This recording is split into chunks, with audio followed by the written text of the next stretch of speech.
తిరుపతిలో జనవరి 8న వైకుంఠ ద్వార దర్శనం టోకెన్ల జారీలో జరిగిన తొక్కిసలాట ఘటనపై రెండో దశ విచారణ మొదలైంది. తొక్కిసలాట ఘటనలో 6 చనిపోగా 46 మంది గాయపడటంతో ప్రభుత్వం సీరియస్ గా తీసుకుంది.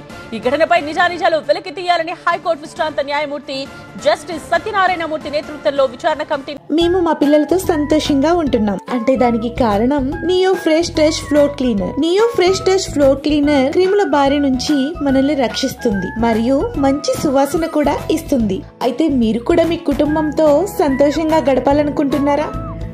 అయితే వాడండి neo fresh touch floor cleaner. ఏర్పాటు చేసింది. మొదటి దశ లోపలని విచారించింది. ఇవాటి నుండి రెండో దశ విచారణకు మొదలైంది. న్యాయ విచారణ కమిటీ చైర్మన్ జస్టిస్ సత్యనారాయణమూర్తి తొక్కిసలాటలో గాయపడిన బాధితులతో పాటు చనిపోయిన 6 కుటుంబ సభ్యుల నుండి వివరాలు సేకరిస్తారు.